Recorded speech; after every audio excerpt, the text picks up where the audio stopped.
Are you thinking about taking up metal detecting as a hobby? Do you know where to start? Have you got anybody to ask? I'm just going to run over some basic things, the essential things you need, and then the little luxury bolt-ons.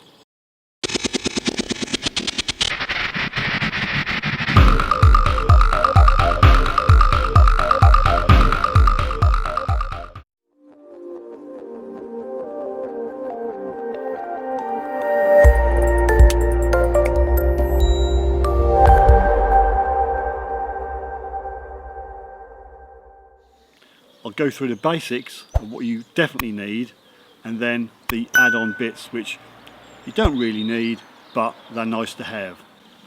First off is desire and commitment, and by that I don't mean you've got to go out every day and detect. I mean you've got to have the desire to do it and the commitment to stick with it. It's pointless paying out for a machine and all the equipment and you don't really go through with it. I'll just explain a few things what you really need. To start off, you need somewhere to detect. I think that comes in even before you buy a detector.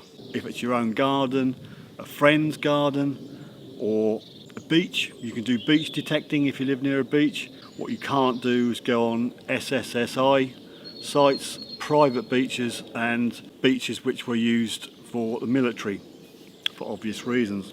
If you've got a friendly farmer, ask him. He may be able to give you permission to go on some of his fields. Permissions are probably one of the hardest things to get. If you haven't got a garden or a farm or a beach, then you can go on organised club digs. There's loads of club digs throughout the year. Go onto Facebook and find them. Normally pay up a fee and then you can detect. Join a club. You can find out loads by joining the club, and you may be able to buddy up with somebody and go out with them. After you've got your permissions, then you need obviously a detector. What sort of detector do you need? I personally would recommend a sort of a medium entry-level machine. I wouldn't go for what I use. This is what I use. It's a Deus, XP Deus. Now they are expensive, and I didn't start out detecting with one of these. Here's what I told a friend. I've actually done this for a friend of mine and we've looked into it, and I bought him what I think will be a great entry level machine for him. Now other makes are available, but we decided to go for a Garrett Ace 400i. This particular box is a kit and it comes with a few little extras. It comes with a Garrett fines box. You can put all your coins and your hammered and your gold in there. Even includes a pinpointer. That's the Garrett Pro Pointer. Handy, but not essential. Now if you get a pointer of any description, I always recommend getting a lanyard.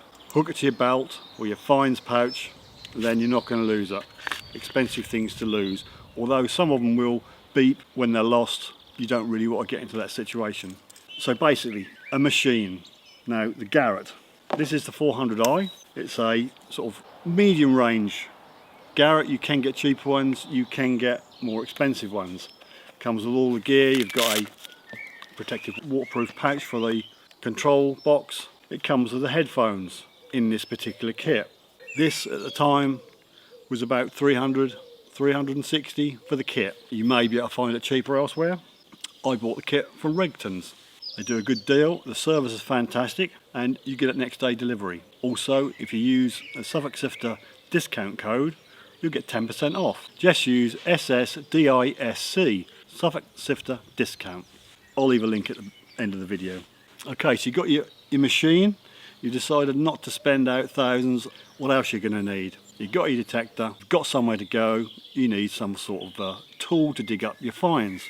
Now, you can have a mini tool, you can have a hand trowel. I use a little hand trowel. It's on the belt, but it's not my primary spade. You will get land, which is a lot harder. Depending on your ground, you could get a mini spade. Cheap, about a tenner from well-known suppliers online, but personally I use this. It's a real good heavy-duty spade. It's a Spear & Jackson that's been ground down to make it really sharp, and it's really good. I use this in conjunction with my hand trowel. If you want something a bit better and a bit more blingy, you can have it engraved. Don't know whether you can see this, but there's a guy out there, Optimus Spades. he customised this spade for me. It's got treads built in, it's got engraving, it has a lanyard or a bungee so you can strap it across your back. I'll leave a link for Optimus Spades in the description. So you sussed out your spades and you've got your machine and you're going to go to your permission, whether it be beach or farmland or whatever.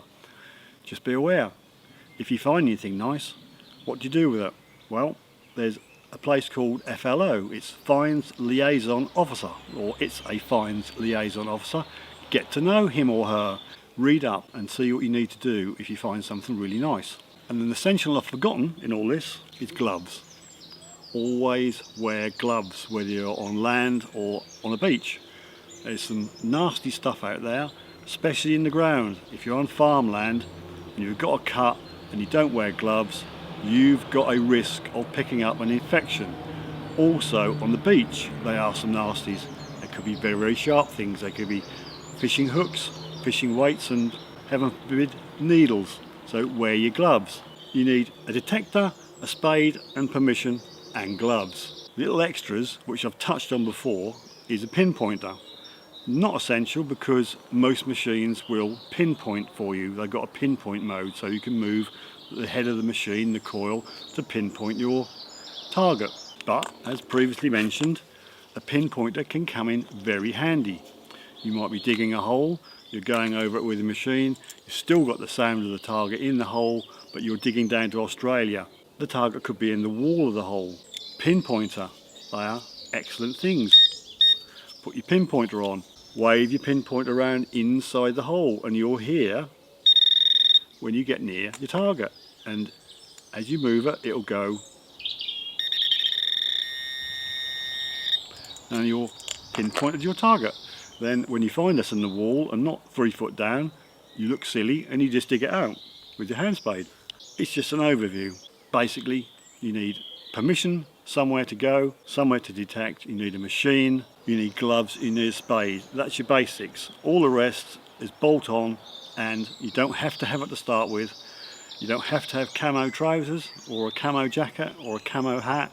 You just need a detector and a desire to get out there and find stuff. It'll be a good learning curve. Just get out there, enjoy yourself. At the beginning, I would say dig all. You'll dig a lot of rubbish, you'll dig nails and rubbish like that, but until you get your ear in and your detector set up for that particular ground, beach or land, you'll get to know the good sounds. Then you can hone in on them. This is a pouch, a fines pouch, a Garrett fines pouch.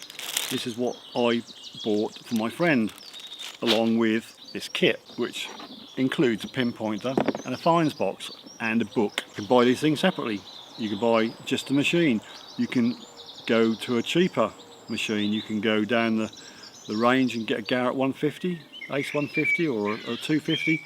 I started off with an Ace 250, then I progressed up to the Deus. Now the price difference between an Ace 250 at the time was about £200 for the Ace 250, and when I traded that in and moved up to a Deus, the full Deus I bought was £1,400. That's a big jump. If you're just starting out, unless you've got bags of money, don't get an expensive machine. Buy a middle of the range machine, learn your hobby, and then if you're really into it, you can then progress and then buy a more expensive machine. I don't know, has this helped you out at all? It's just some things I've found out going a long route, and I've been asked several times about what do I need, and this is it. If you can pick the bones out of this and go away with a little bit more knowledge of what to get, I've done my job. Thanks for watching, and I hope I've helped.